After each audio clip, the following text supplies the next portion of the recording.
Welcome to The Alignment Show, featuring conversations with folks who have taken steps to identify their highest values and align their lives around them.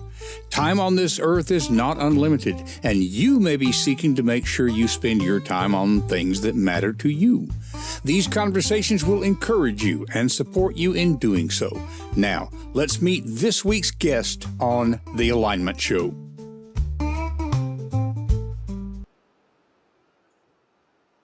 And good morning, good evening, good afternoon, wherever you are in the world. Welcome once again to The Alignment Show. You might notice that my background looks a little different. I have to mention that our disabled daughter is in the hospital. I don't think I've ever had to do the podcast from her hospital room. We've always been either able to work around that or I had a recorded episode, and that just did not work out. This time, we didn't know that this would be the case when I set up this episode. So we might get interrupted in our broadcast. And it seems like the hospital's network is really strong, but I don't control it. And so if our feed gets interrupted, we will reschedule this episode since our guests' insights are too important to miss. So let me introduce you a little bit to our guest this week. It's her second appearance here on The Alignment Show.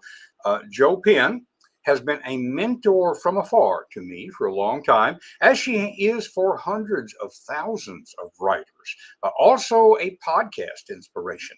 She's a pioneer in so many areas.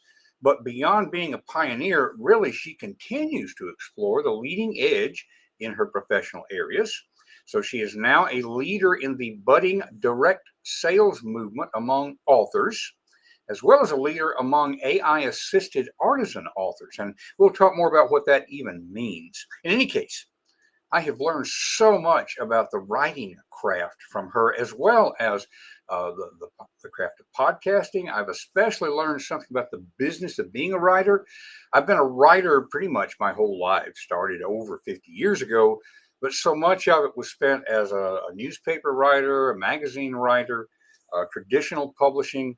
Learning the business of writing is something that modern day authors, even if you're traditionally published, have to learn.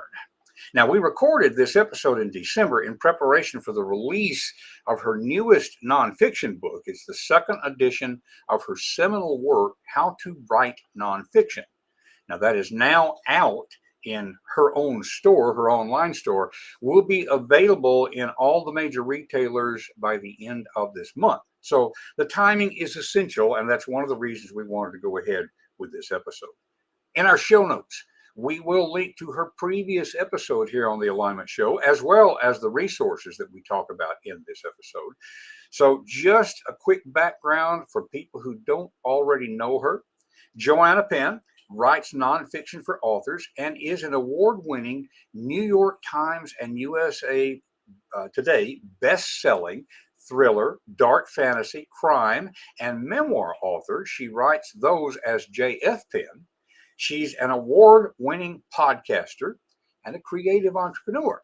So whether you're a writer, a solopreneur, an employee, or someone thinking about what's important to you, you will find this interview with Jo useful and encouraging in your own journey of living your values to value your life.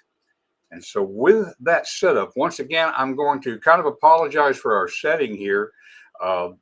Looks a little different. That's not a problem. I don't know if it looks this way to you guys. I'm getting a little bit of a pulsing in the lighting, in industrial lighting in a hospital room and all that sort of thing. Hope the sound is okay, but the recording will be a little more familiar, and we'll come back after the episode with some observations. So without any further delay, we're just so happy to have with us today Jo Penn. Don, take it away. So very glad to have Jo with us today. Hi, Jo. How are you? Oops, wrong button. You doing? I'm good. Thanks for having me on the show, Don. Thank you for being here. I know it's a late Friday afternoon where you are. Don't know what the weather's like here in East Tennessee. It's cold and overcast. Maybe that Yes, way in England pretty all the time. similar. Pretty similar here. Oh my, well, I appreciate the time here. We're going to jump right into talking about the latest book. And off the top of my head, how many books do you have out at this point? You've got both fiction and nonfiction. Have you lost count? Well, it's funny. I'm turning 50 next year, so I have been making a list. And so I'm almost, my goal was 50 by 50, and I'm kind of almost there. Absolutely. But yeah, so this is of my nonfiction. I've got around sort of 15-ish nonfiction. And see, I love it that you have to say 15-ish. I don't know if that's because you've lost count or because does this count as a book or is this more of a pamphlet? You know, these Mm. are full-fledged books we're talking about here, right? So How to Write Nonfiction, the second edition, which is the one that's just coming out. It is a full rewrite of the first edition, which was in 2018. So, and doing a subsequent edition is obviously a lot of work. It's almost just as much work as a first edition, really, because I did rewrite the whole thing, and a lot has changed for me and also in the world, I guess, since 2018. So I feel like the subsequent editions are just as much a big book as anything else. Mm-hmm. So when we're saying 15-ish, for example, that's not counting um, how to write nonfiction twice or anything. No. This is a second. Okay, and that's one of the things I wanted to establish for our listeners there. So the latest book, How to Write Nonfiction, second edition. When did the first one come out? I've got it, but I'm 2018. time blind. So 2018. Okay, Mm. and a lot has changed since then. One of the questions I was going to ask is, how did you decide to do an update, even though, as you say, it's a complete rewrite? You know, Mm. uh, what makes it a second edition as opposed to just a new book? Does that make Yeah, sense? yeah. Well, I mean, because it's called How to Write Nonfiction, I wasn't going to do another book, a completely separate book on the same topic. And when it comes to my craft books, so I've got How to Write a Novel, How to Write Nonfiction, and Writing the Shadow. So I've got these three core craft books, and and those are the books that actually sell the most for me in nonfiction. So one of the reasons was this is one of my top selling books, and when I actually looked at it, I was like, oh, there's quite a lot in there that I want to change. So this is a big reason, if people are listening, when you move on, when your writing craft improves, when also since 2018, I've written my memoir, Pilgrimage, and I wanted to include writing memoir in this edition. So that was quite a big change because I didn't really include memoir before. So I've included separate chapters on that. Also, I wanted to narrate the audiobook. So you will also know this as a voice brand. Your voice is distinctive and my voice is distinctive. And the previous edition was narrated by another person, another British woman, but not me. And since then, I've got a little studio here in my office and I narrate my own audiobooks. In fact, I've been doing that today. So that was another reason that I wanted to redo it, was because I wanted to do that myself. And also within the book, I have sort of tips on publishing, but also marketing. And a lot's changed also since 2018. And some of the companies I recommended have disappeared, or resources have changed, as well as my craft getting better. So if people are considering a subsequent edition, I think how you've changed, but also the business side is important. I do have other books that are really old, but I'm not updating those because they don't sell as well as this one. So those are some of the reasons. Yeah, that makes a lot of sense. One of the things I was going to ask is how did you settle on this one as opposed to some of the other craft books? But I could also see that some of the other craft books, they haven't changed that much. Maybe, I mean, the process of writing has probably not changed that much. Well, also how to write a novel. My most recent book was Writing the Shadow, which was last year, and then previous to that, writing a novel was only a couple of years before that. Oh, you've got Writing the Shadow. Yeah, not showing up well in the light here, but I love this cover here. So I'm intrigued to hear. Oh, and by the way, folks, when she sends you a book, there's business cards and stuff in there too. Yeah, I love that. I love that. When I talk with folks about writing, I'm usually working more with beginners, and I talk about five hats. The writing. See if I can remember them here: writing, editing, the publishing, the business aspect. I'm forgetting the fifth one right now, but these are very different skill sets. Now, a lot of our listeners might be thinking he's talking about second editions, and I'm still trying to get that first one written. Yeah. You've been in this game for a while. You started in 2006, I think, was your first. Yes, well published done. book. Yeah. Yeah. So among those five hats, whatever the fifth one is, Maybe it's mindset. What do you think? Mindset? now this is going to bug me now. Let's see: writing, editing, publishing, business, Marketing? marketing. That's it. Yes. And it's ironic that that's the one that I forgot, because as we frequently hear you say on your show, which, by the way, folks, if you're not familiar with Jo Penn, I mentioned in the introduction, she has one of the, I would call it, premier podcasts among writers. So you've been in it from that aspect for a long time.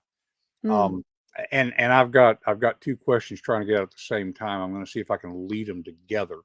One of the things I admire about you as a writer is that you didn't let that thing about I'm not an expert already stop you from writing. In fact, I would say you used writing as a tool to learn whatever it is you wanted to learn. So as you've written the craft books for writers, it has made you a better writer, better business person, whatever. If you were starting now, what would you advise yourself about the first thing to do beyond the writing among those five hats? I mean, if you're not writing, you don't have anything to sell or whatever, but it's a very different skill set. So what's the next skill set?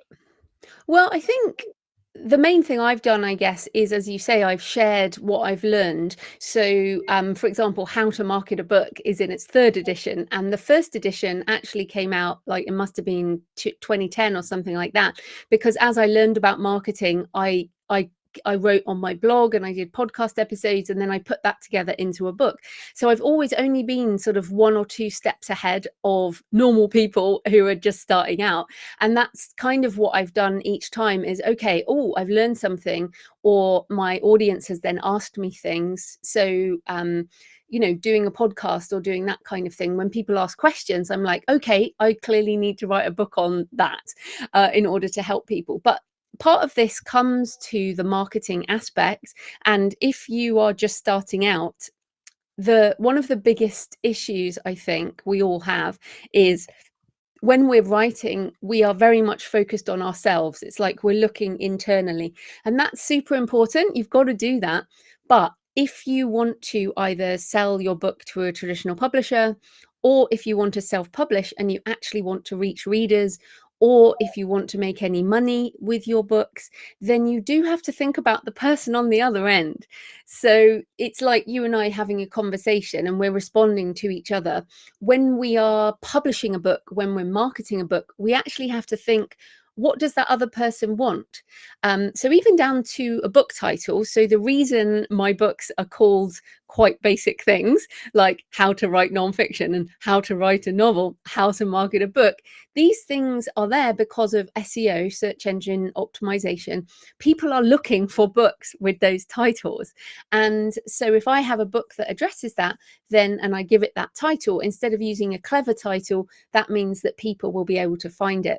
So if you're just starting out, yes, you have to focus on you, but you also have to think about the reader. And that isn't just for people starting out. That's for everyone, whether you write fiction or non-fiction. I mean, it's even true with a podcast like this or videos or whatever. You have to think about who's watching, who's listening, how can we give them, you, value for the time that they're going to spend either on the book or the video, whatever. So that, keeping that in mind, you and the other person all the time, is actually very difficult. And I would say it's one of the biggest challenges of being a writer, but it's also one of the most important things.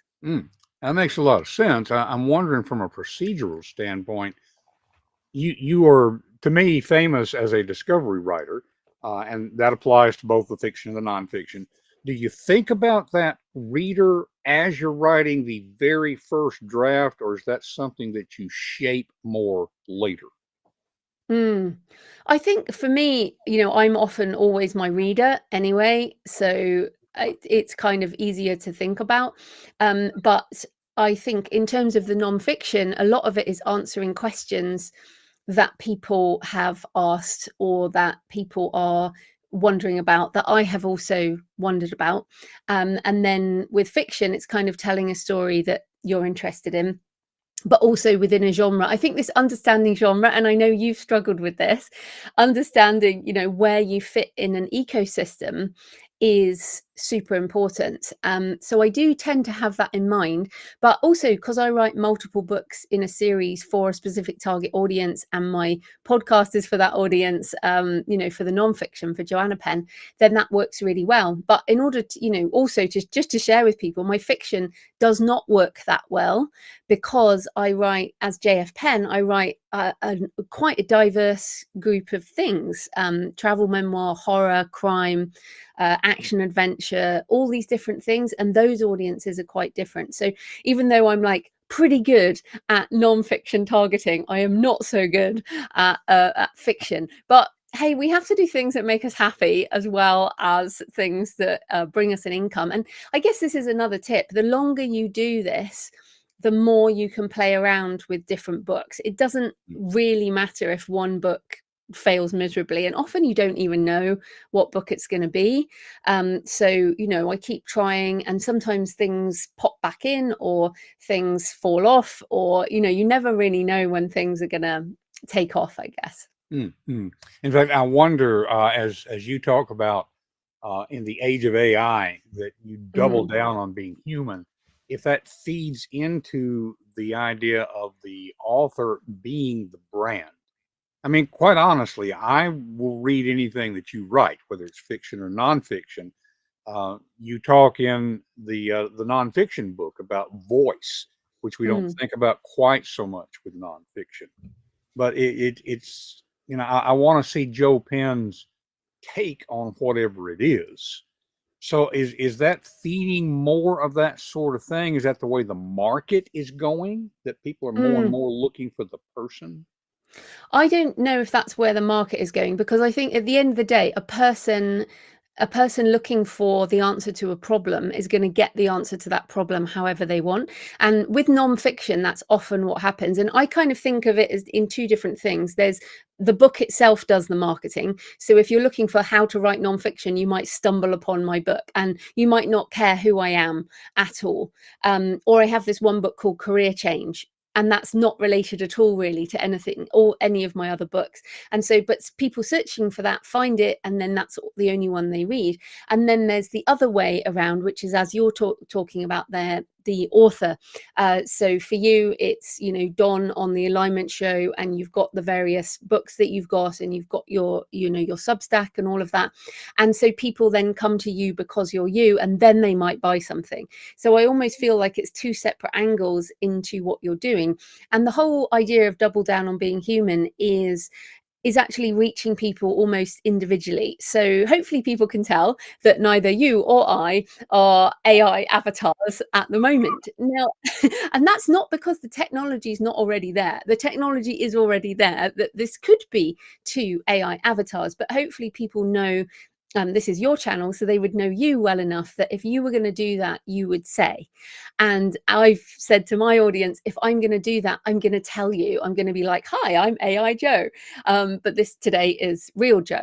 And we're not saying we'll never do it, because we may well do it, but we're going to be honest and talk about it and the implications of that with the audience. So I think that part of the doubling down on being human is being honest and being open, like you're open and honest about, you know, being a carer for your daughter Hannah, and you say, look, something might happen, I might just have to go, because that's what my values are. My values are caring for my child, and so that's really important, and so people know that about you and you share that. And so I think that brings your humanity to everything you do, and then people are like, oh well, that's really interesting.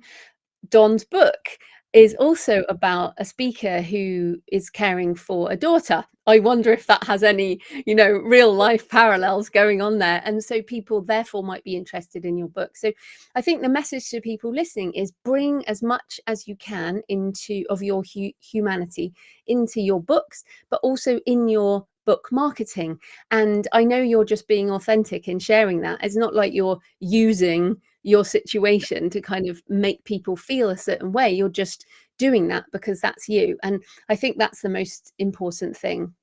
And I do know, and you know as well, people who feel like, well, I don't want to put too much of myself in there because that would be egotistical or whatever. And so, yeah, there is that difference between I'm going to mine what's happened in my life to make money out of it, you know.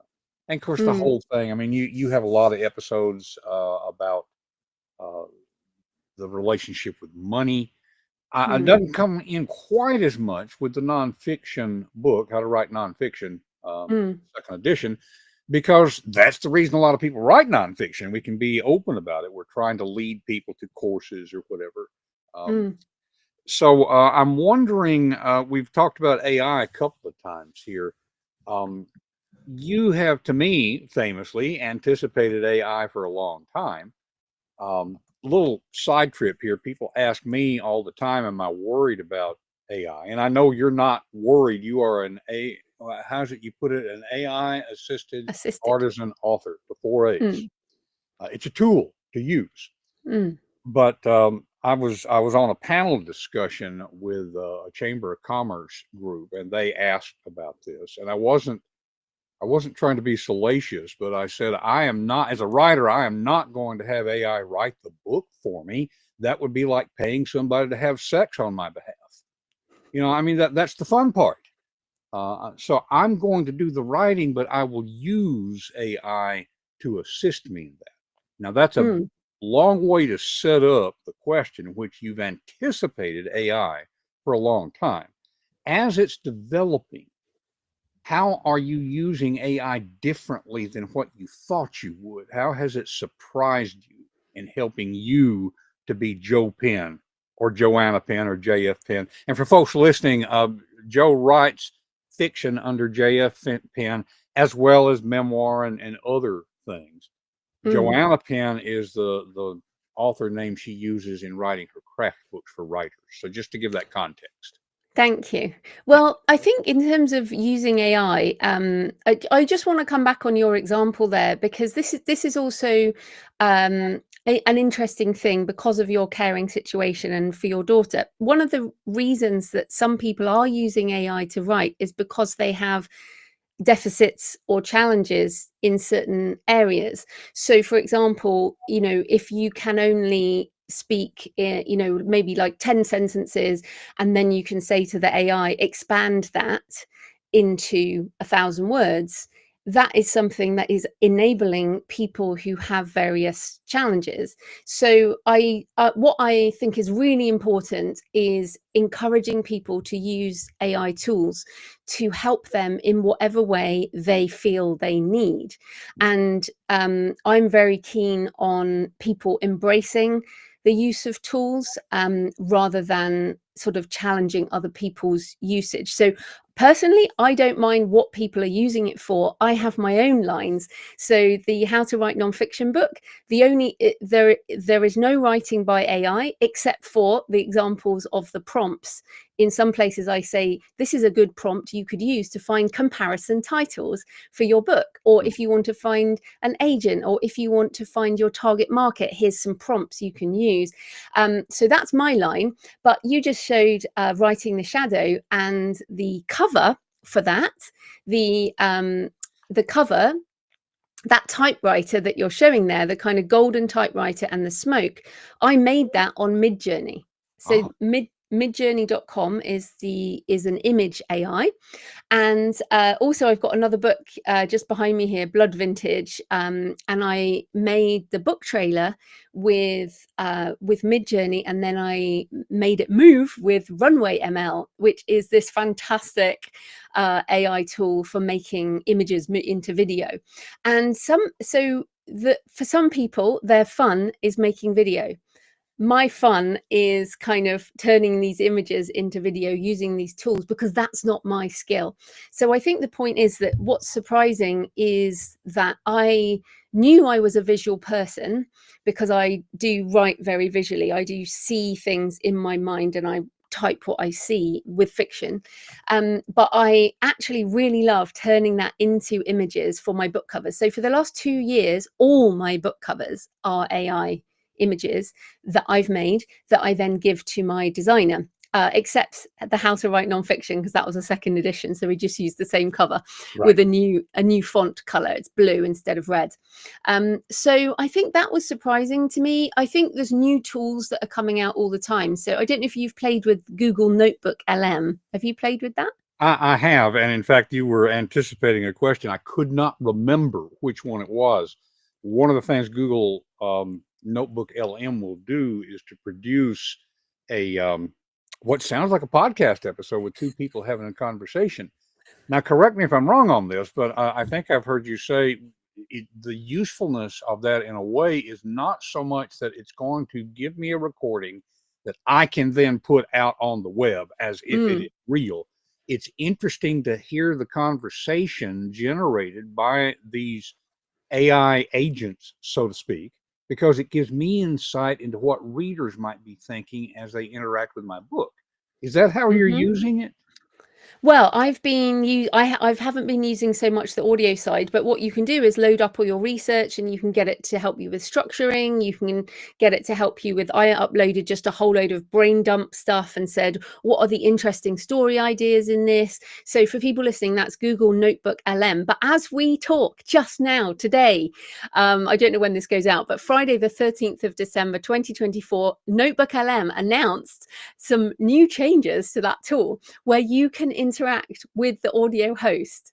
So you can have, you can have the AI hosts going, and then you can say, I'm sorry, I just want to interrupt you and ask you this question. So actually that, to me, I haven't tried it yet. I logged on just before we got on the phone, because I was like, oh, I really want to try it, because that might be very cool. And if I can talk to an AI, human me, talk to an AI that is able to have a conversation about my work, that is very interesting. So I think the main thing with all these AI tools is I want people to remember what it was like in the year 2000. If people can remember the year 2000, we can generally remember where we were in the millennium, right? Because it was a big year. And we didn't have smartphones. We had those little Nokia things. I had a pager back then. We did have email, but it was still even in the early, really, days of email. The internet was new. Amazon was still that clunky old website. And so what things were like in the year 2000 for the internet is where we are now, really, or we're year one for AI. And so when people are like, oh, I wonder, what would I ever use that for? And I'm like, yeah, when I saw the iPhone in 2007, I said to my husband, I would never use that. I don't need a phone like that. I'm really happy with my Nokia. And I mean, surely we can all remember those examples when we were like, oh, why would I ever use that? Why would I ever need streaming music? I've got my CDs or my vinyl or whatever. So I think what we have to be a little bit humble about with AI is we don't really know what we're going to find very cool, or what we might use, or how, for example, we might use AI to help us write. Mhm. So I don't want you to write that off as a possibility.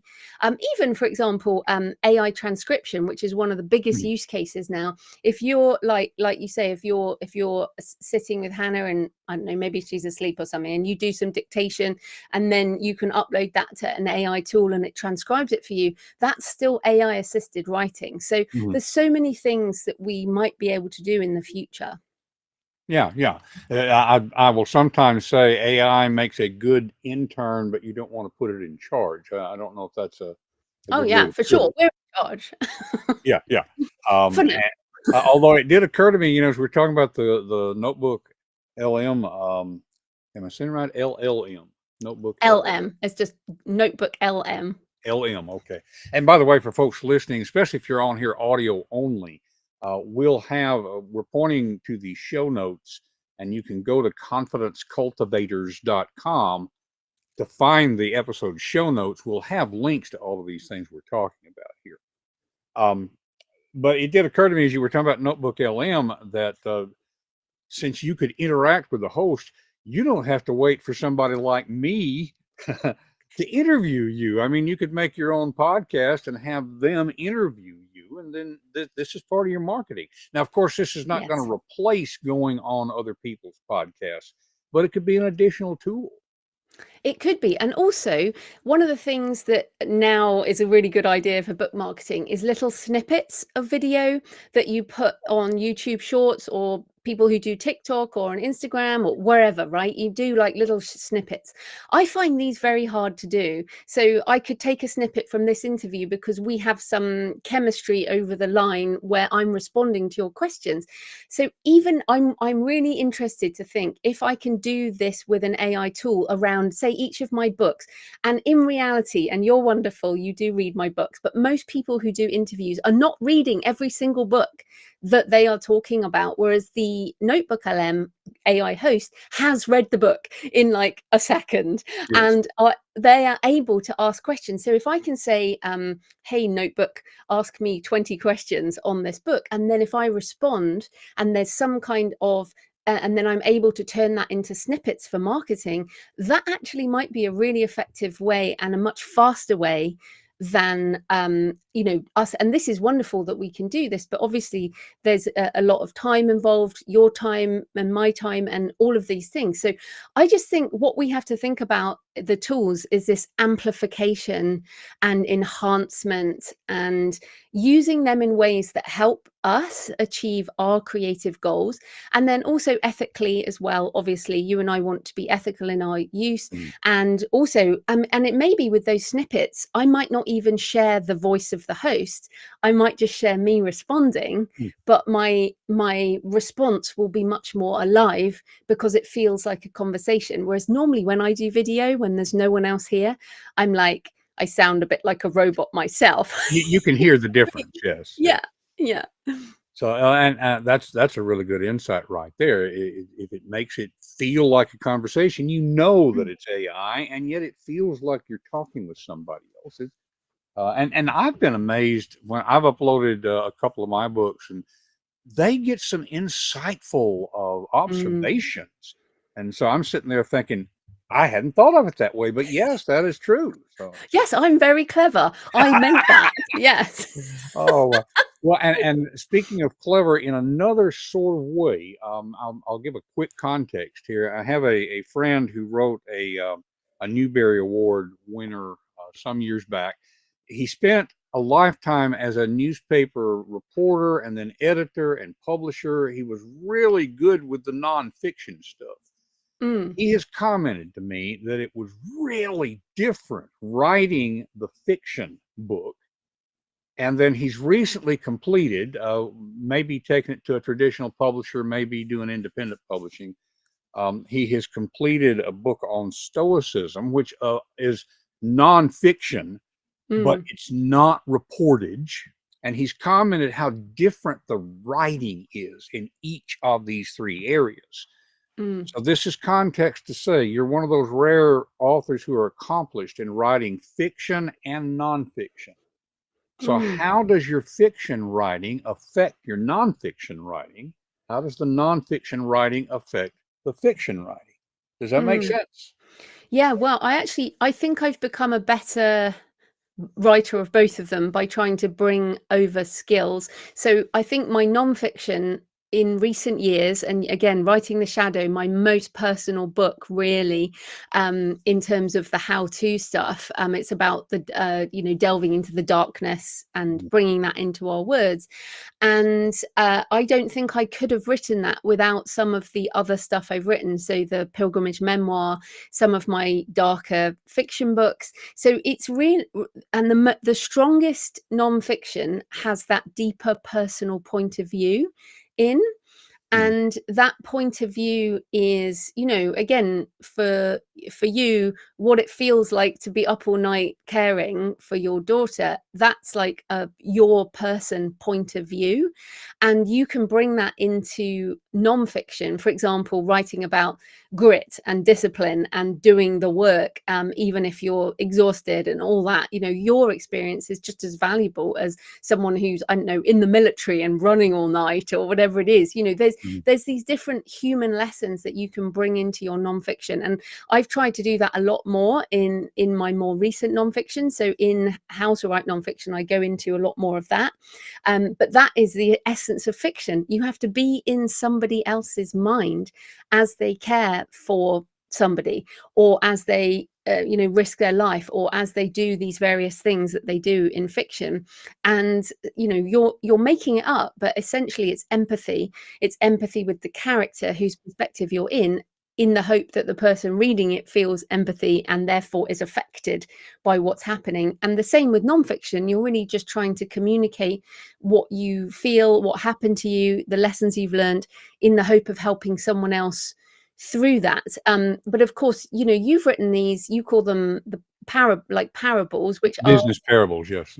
business parables, which are essentially fictional stories based on nonfiction, teaching a nonfiction thing. So you've made it even more complicated, but so why did you decide to do it that way?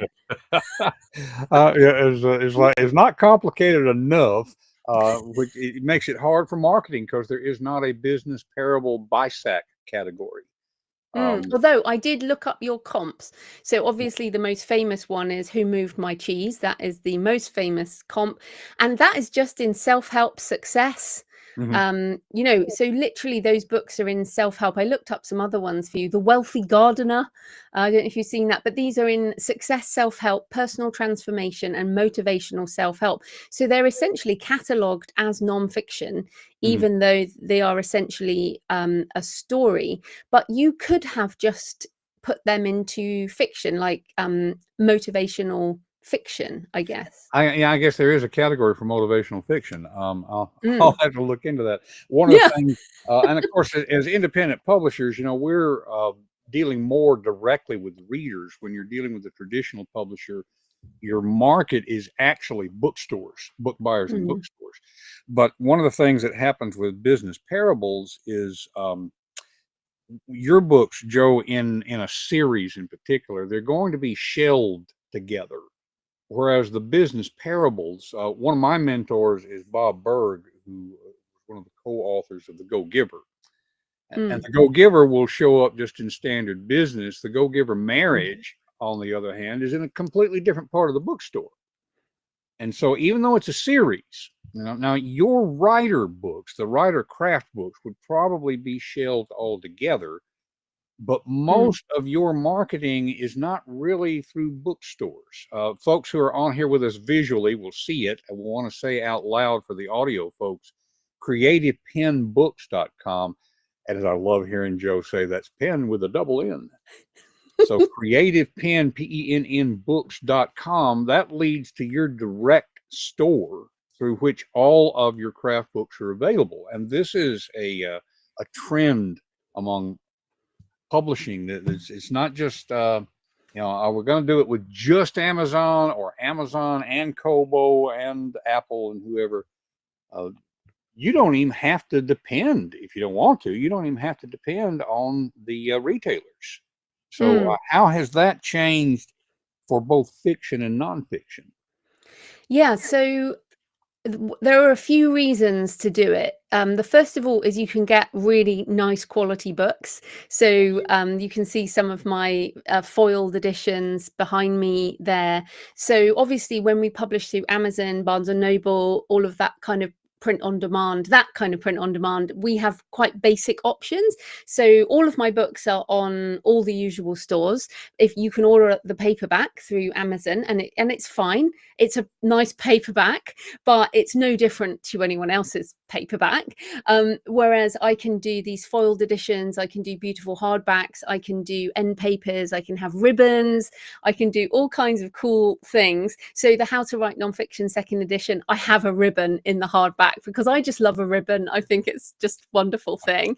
So just for a couple of extra dollars, it can just be much nicer product. So it's this thinking about what do people want in terms of a nice product. Now, as a nonfiction reader, I mostly listen to audiobooks and buy the hardback. That's what I do with nonfiction. With fiction, I read on my Kindle. So I read ebooks. I never read fiction in print at all. So, you know, we all have different behavior. It doesn't matter what yours is, but I'm now narrating the audiobook, which again, people can buy direct or on any of the usual stores. And then these beautiful books. Also, I can do bundles. So because I can make a bit more money when I sell direct, even though it's about the same price as the other stores, I can sell like a bundle of 6 books, for example, and that which will cover the business stuff and the marketing as well. And I can still make more money than if you buy them from, say, Amazon. I also have products that are not available on Amazon. So the workbook, for example, I've got a bundle with the workbook that's not available on the other stores. So you can offer these different things that are better for customers, but also are better for the author. And what we're finding is people are really happy to potentially pay a couple of dollars more to know that they're supporting the author directly. And I'm also doing early access. So this book is available from the 1st of January 2025 on my store, and then the 31st of January 2025 everywhere else. So this is the reality of the business of being an author, is you have to think about how you're going to make some money as well. And when people buy direct, I get the money straight away. Whereas if people buy on Amazon, it's 60 days after the month end that they buy it. So again, you can see if you have to pay your mortgage with your book sales, these are the types of things you have to do. Now, I know that's not everybody, but it is a consideration. If you're listening and you want to make money with books, then these are the different things that we can think about in order to make a living with our writing. Mm-hmm. And this brings up for me, you brought a business background to your writing. I mean, you were in business, several different ones, a charter, a boat business, which I can't imagine the unpredictability of the Yeah, it was weather. very bad. Oh man, so you brought that experience in as a writer. Were you thinking about the business aspects? I know you must have been. So this is a leading question. You know, a lot of folks who are starting on writing, they don't even think about the business aspect until after they've written. So how did your first books were nonfiction? You didn't start writing fiction until a little bit later. How did the business considerations, I don't want to say concerns, but considerations, shape the choices of the writing as you began? Yeah, so I was an IT consultant for 13 years. That was my main thing. But as you said, I did have some other little businesses. Briefly ran a charter boat business, scuba diving in New Zealand, and also did property investment. And those 3 things together actually did shape my business, because and pretty much all of those failed or were miserable. And when I wanted to leave my job and make money in another way. So most people don't start writing for financial reasons, but even though I didn't start for financial reasons, I was very determined to make it pay. And so at the same time as writing nonfiction, I also upskilled as a professional speaker. And I know you know about professional speaking. So I thought I could be a speaker and I could sell books at the back of the room. That was the first business plan, essentially. Then I learned about online business, blogging, podcasting, and I started my podcast and I thought, oh, I can sell online courses. And that's what I started in next. So I had these different multiple streams of income from the beginning and started to include things like affiliate income within my books. So it says at the very beginning of How to Write Nonfiction and all my books, there are affiliate links within this book. And if you buy from that, I will get a percentage of the sale. And so I've always been open about that. And that is a nice source of income. So I've kind of designed this ecosystem of business around the books. As you mentioned, there's a series, so you can make more money per book.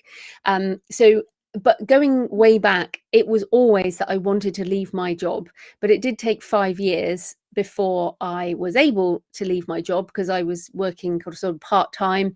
And then, of course, I had to ramp up my income because most authors don't make that much money. So if you are listening and you're someone who does want to make money with your books, then you do have to learn some of these other skills around marketing, for example, or around pitching to traditional publishing, or thinking about things like speaking or other stuff. So I definitely had it in mind from the beginning. But I wouldn't continue doing it unless I also loved it. There are much easier ways to make a living. But what I do, sorry, just to come back on the scuba diving, the charter boat thing, because that was really instructive, that and the property investment. I discovered that I did not want to be physically tied to a business. So obviously the charter boat, the price of fuel, the weather, the people, I mean, the whole thing was just a nightmare. It only happened for like a month because it was so bad.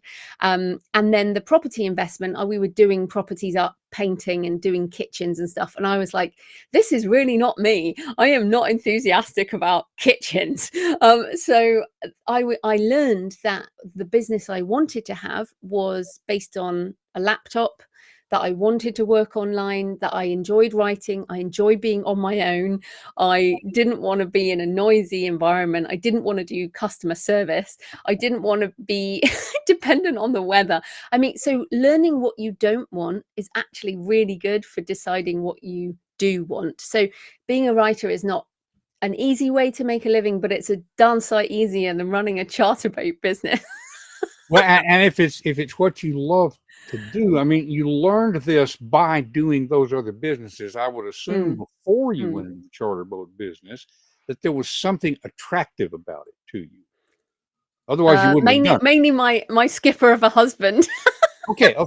So it sounded like a good idea. Turned out not to be. The only way you could find that out was by doing it. And so for people listening, you may think there's a famous, well, I don't know how famous it is. It's famous among writers. There was a survey done back in about 2006 where they asked people, have you ever thought about writing a book? And 85% of people said they thought they had a book in them. Only 15% started. Only 6% got halfway through. Only 3% published. And keep in mind, this is before a lot of the independent publishing that we have now. And only 3% finished, and only 0.6% actually published. So there's a lot of places in there, especially if we think about those 5 hats, that you can get stopped at any of them. And you're only going to do it if you love it. So and I do think this comes back to the AI thing, because I see people going, oh, well, you can just generate a book with AI. And I'm like, well, yeah, you can, but that's not a business. You can generate a book a minute if you like, but that is not the job of being an author. And a lot more about this is what you learn along the way, and what the person you become in writing the book, and the people that you touch as you write the book. But as you said there, nobody's going to get the benefit from your book unless it's out there in the world.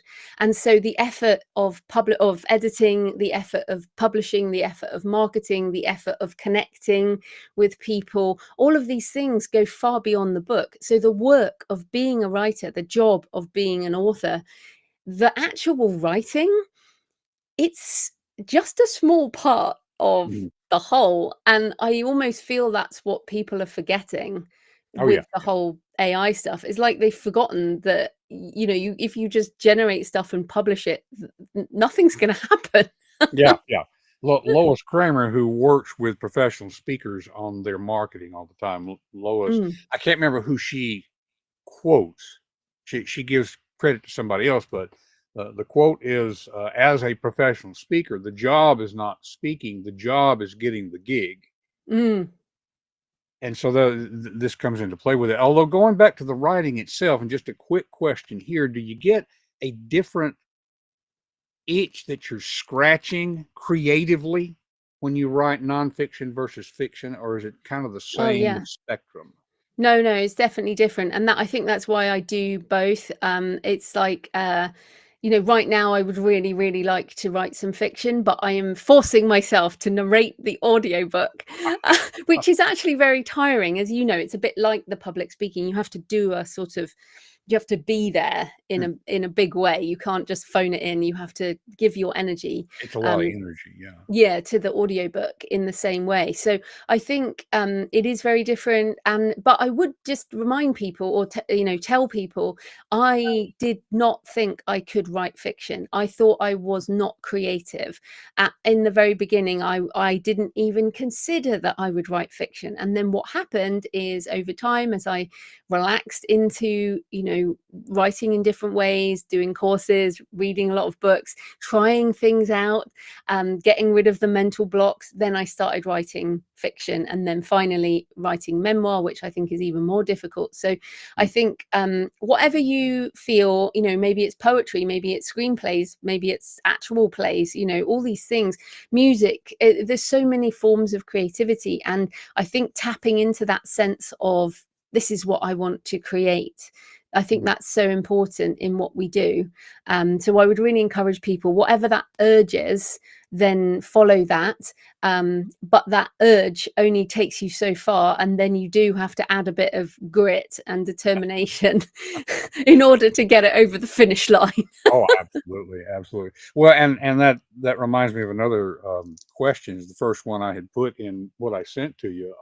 You had said at one point that you were not going to write any more of the craft books. That what needed to be said had been said. You were going to focus on J.F. Penn. Mm. That would be fiction, but would also be memoir and travel and all that sort of thing. And then I could hear you talking about it in your podcast. It's almost like, but I've got to write this. Yeah. Was it that different creative urge? And we'll combine it with another question. Is this now leading to some other craft books? Well, like I said, I guess at the top, I felt I needed a new edition. I don't feel like it's a new book because it is a second edition. So technically, I'm still in my lane, as in what I said. But I do feel like there will be more nonfiction books, but I almost wonder whether they will be coming under JF Penn. So you've heard me talk about my Gothic cathedral project. I've been researching Gothic cathedrals for many years, and I have this real weird attraction to Gothic cathedrals. I wanted to be an architect in another life, and 1,000 years ago I would have been a Gothic cathedral architect. But so there may be something around that, but I don't know what it is. And so and a bit like writing The Shadow took me more than a decade, more than 2 decades really, to know what that was. I feel like this next nonfiction book is hard to know what the hell it is. It might be a midlife thing because I'm turning 50, but maybe this is something for you as well. Like, maybe you've written your parables because you weren't ready to write your true nonfiction or Mhm. your true fiction about the situation that you're in, or whatever else is going on. But I mean, do you feel like you will be branching out of those parables? It's an interesting consideration. You will hear the advice constantly about pick a lane and stick with it. And yet, just about every author that I know, you, Rachel Herron, Mark Lischler Lefebvre, you're writing in all different things. It's like you're first pursuing your own interest and then Mm, finding the folks out there who need what you have produced. Now, I'm sure mm. that makes it harder from a business standpoint, but it probably makes it more satisfying. I know it does for me. So, yeah, absolutely. I have some fiction stories in me, and I've written some nonfiction books earlier. Some of them I'm re-editing. I'll start on some new stuff. But that creative itch, I mean, that's almost got to be at the base of it. Mm. And I'll mention one of your episodes as we're recording this. Your latest episode was with Michael Bungay Stanier, if I'm saying his name correctly. Mm. I had a couple of his books already.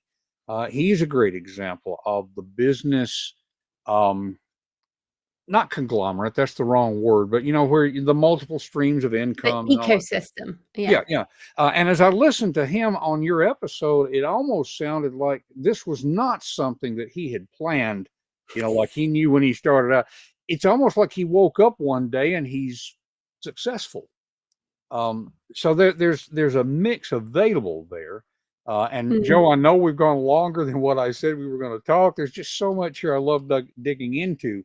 I want to make sure that we have the connection there for folks who want to follow up on all this stuff we're talking about. If you're on here visually, I've got a QR code on the screen that will take you to Creative Penn Books.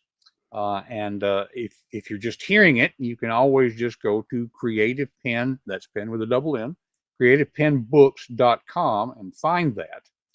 And then where did my little caption things go? There we are. The show notes are on the screen, confidencecultivators.com. And if you're more old fashioned like me, just want to type it into a URL. There it is, creativepennbooks.com. So or go ahead. wherever you buy books. I think wherever you buy books, you should be able to get my books. Oh yeah. Let's emphasize that it's not just these places. So there's almost always, Joe, something that the person I'm talking with wishes that I had mentioned that I didn't think to do so. Is there anything that you feel like we've left out, especially about this new edition of How to Write Nonfiction, that we need to say before we get off from here? Well, I think we've covered lots, and it's always lovely to hear your questions and your thoughts on these things. I would say if people are on the video or are on the audio, I have a podcast, the Creative Penn Podcast, PENN, and as you said, I'm there every Monday with things. And I think you did just mention, you Michael waking up one day and being successful. I think part of this being a writer and longevity in this career is just keeping going. When I look back at some of the people I started with in sort of 2006 to 2008-ish, a lot of them have disappeared. But I feel like part of having a long-term career is waking up and getting back to it and doing another book. And even though, like you said, I've got nearly 50 books, that is over 16, 17 more years. So it's just consistency, I think, over time. So yes, for people just starting out, it is just one day at a time. Yeah you can get overwhelmed looking at the entire forest. Yeah. There's somebody I was talking with yesterday, and she was saying there's just so much here, I'm overwhelmed. And it's a cliche, but it works. How do you eat an elephant? One bite at a time. Yeah. And so that led to, yes, but how do you decide where to take the next bite? And so you've illustrated that in our conversation here, and a lot of that is in the book, because you got to decide what's the next bite. Yeah, true. Very good. Well, Joe, thank you so much for being on here with us. I just love having a conversation with you. And this is not primarily a writer's show, but there's a lot of insight here for anybody in business, and especially for folks who are thinking about, am I part of that 85% or am I going to be at least the 15%? Well, thanks so much for having me, Don. That was great. Excellent. And we will, as I told Joe, I always struggle with how do I turn it over to my virtual self. But I guess it's time for me to go back to Don as the outro. Don? Wasn't that great? I just enjoyed that conversation so much. It was always great to talk with. And as we emphasized a couple of times during that, it was a longer episode than we typically will broadcast. By the way, part of my setup here, there's a little more shaking of the camera because I don't have my mouse. I'm having to use the touchpad. So much of what we talked about there was really about adaptability and business in general, honoring your values. There's just so much there. If you're a writer, then absolutely, obviously, but there's so much there for everybody who is looking at what's important to me, what matters to me, how do I live my values, because life is too short. You want to spend it doing something that you don't want to do. And one of the things that occurs to me as Joe and I talked about creativity, and the way I would put it is that there is a need to scratch your own itches as you do whatever it is that you do to earn a living. We could talk about in terms of creative plumbing, for example. And in no way do I mean to put down plumbers as if somehow the manual labor is lesser than what we do. I'm thinking right now of somebody that I went to college with who didn't do traditional college very well. Struggled to pass, ultimately dropped out of college. Found out later in life that he was a master carpenter. He could do amazing things with creating space. And that was how he scratched his creative itch. So I think you do need to find something that satisfies whatever your itches might be. We talked with Joe about there being different itches with the nonfiction and the fiction. And I think arguably, even within nonfiction, there's a strong category known as memoir. It's different from writing a how-to book, for example. Lots of different itches there, lots of different ways to scratch it. And then ultimately harnessing that satisfaction by determination, by grit. That's where those 5 hats come in. Ironically enough, as we were playing the recording back, I had to deal with my daughter over there 3 different times. And so you find a way to work within your own reality. That too comes out of the conversation that we had with Joe. So once again, a little reminder, confidencecultivators.com. You'll find all the show notes. I hope I got most of the links. We'll even link to things like Midjourney, and we'll give a link to the specific episode with Michael Bungay Stanier on Joe's podcast so that you can see what was going on with that. But whatever you might get from this episode, I hope that you will find that it helps you to live your values so that you can value your life. Who's coming up next week on the Alignment Show? I'm trying to remember for sure,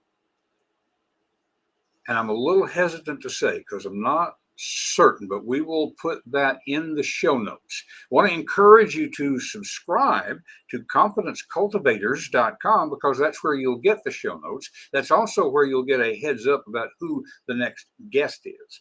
And because we've had to change the way that we do the show, it'll also give you some idea of when that next episode is likely to go up there. Thanks to Ms. Hannah over there in the hospital bed. We are no longer trying to broadcast at the same time, same day, every week. It just depends on when we can get it out there. So far, we've been doing it weekly, but I'm aiming for a minimum of twice a month. And so the advice that you get when you do this kind of thing is be consistent. Well, my consistency is in being consistently inconsistent. But our aim is to make sure that whenever we put out material, that it's not just filling time, that it's something that will be useful to you in living your own life. And so watch this space, as they say, and we will be with you next week, or at the most the week after, right here on The Alignment Show. That's it for this week's episode of The Alignment Show. What has it inspired you to do in your own life? Whatever it is, take action now and take the first step. It will help you to talk with a friend about what you're thinking. Share confidencecultivators.com to spread the goodness. And remember to live your values and value your life. We will see you next week on The Alignment Show.